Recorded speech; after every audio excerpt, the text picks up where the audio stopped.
Due to COVID, so many people have been looking to get out of their houses. I know I have. I've been stuck in the house and I just want to get out. I love hiking. I love everything to do with outdoors. More and more people have been trying to go to national parks, local parks, anything they can do to get out of their house because they feel trapped. I think you should make your next spot to go Utah. And these are the reasons why. You ever thought about putting a board on your feet and skiing on the snow down a mountain in the beautiful wilderness? I have, and I've done it. Have you ever thought about fishing at a lake on a nice day, and then when you're done fishing because you're not catching, hop right in and take a nice swim? You're going to get that at Lake Powell. Have you ever thought about floating on water like nowhere else in the world? Well, you can do that in Utah as well. But the main attraction to me to get out there and go hiking and enjoy a nice, beautiful, sunny day is with the Mighty Five. And that's the Mighty Five National Parks in the great state of Utah. First, we're going to start with Arches. Arches National Park has 73,000 acres of sandstones, haboobs, just beautiful, gigantic red arches of rock. There's even on their main arch a swing that you can get on, jump off the arch, and take a huge swing. Next, we have Capitol Reef. This is less visited and commonly referred by the people that go there as unworldly. It's a place back in time before there was people, cars, and everything. It's just the earth and the sky. It's also been used for many movies that are about different planets such as Mars, and it has just a very eerie kind of look. The next one is Bryce Canyon. It's a beautiful alpine forest with red rock just bursting through the trees. It's a beautiful, beautiful spot. Next, we have Canyonlands National Park. This is 527 square miles of huge canyons, beautiful mesas, all that you can drive with an off-road vehicle such as a Jeep, an ATV, or even some normal spots where you can go and hike. Last, but definitely not least, and probably the most well-known, is Zion National Park. Zion National Park is a 1,000-foot canyon that has multiple hikes, including one known as the Narrows. And if you don't like walking through a river, you can go head on up to Angel's Landing, where you're hiked to one of the highest peaks in Utah that you can hike to and look down. These national parks see over 10 million people annually. Just at these parks, people travel from all across the world just to come to Utah, a place that's only merely 3 hours away from us. You have to get out there just for these places.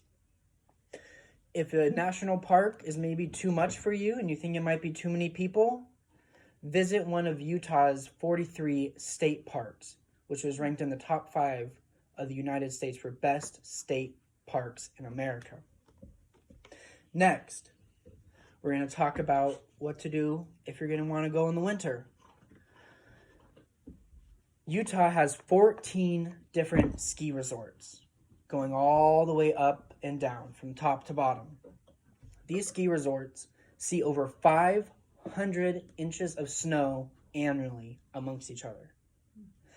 Without these 14 ski resorts, most of them are open 6 months or more out of the year. So half the year you could go skiing.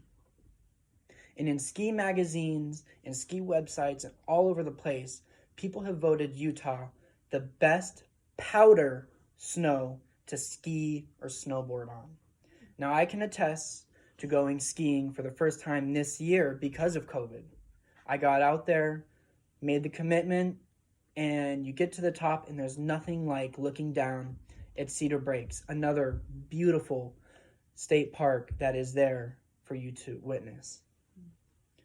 If you're not into snow sports and you just want to stay in, these ski resorts are home to beautiful resorts where you can look out into the forest, you can go hiking, everything. If you want to put on snowshoes You can go snowshoe or snowmobile. There's so many options in the winter, unlike many other places. Last but not least, all of these places are going to be nearby some of these national parks. You don't have to only go skiing or snowboarding. You can go one day and then go to another national park. Now let's get to the summer, my favorite. Everyone likes going to the lake, taking a nice swim. If you're not into swimming, maybe you're into fishing. If you're not into fishing, maybe you want to get on a boat, have a drink, get on the back, and get thrown off on a tube. Either one of those sound great to me, especially for this summer. Personally, I like to go cliff jumping in these lakes, get up on these beautiful red rocks, jump off, and just let that water just overtake you. It's just a great feeling, especially when it's hot out. Utah is home to over 2,000 lakes and some of the most beautiful desert lakes. Now, this is according to utah.park.gov. One of the biggest lakes there is the Great Salt Lake. Now, if you were confused earlier when I said you could float in water, Great Salt Lake is so salty that you don't have to swim to keep your head above water. You can just lay out like this, and the saltiness is so salty that it will actually hold your head above the water. One of the other awesome lakes there is Lake Powell. It has over 2,000 miles of shoreline, according to utah.gov. 2,000 miles. You're not going to be next to someone. Trust me. To conclude, I don't know what else I can tell you to make you want to go. We have your snow sports, your summer sports, relaxation. From Vegas, it's about a 20-degree difference depending where you go. And the biggest plus, if you live in Las Vegas, like most of the class here is, 3 hours to Zion. Ranked in the top 5 places to go in America as a national park, according to visitutah.org. If that's not up to you, you don't like outdoorsy maybe, head on up to Salt Lake City. It's a beautiful town, home to the Utah Jazz. Right, you couldn't catch a game last year, but this year, you can go for half capacity to a Utah Jazz game. If I haven't sold you yet, I don't know what else I can tell you. You just might not like the outdoors, and that's for you. But if you like the outdoors at all, you want to get that beautiful Instagram pic, you want to make people jealous that you got to go to Utah, then Utah should be your next location to go. I guarantee it. Thank you. Not bad.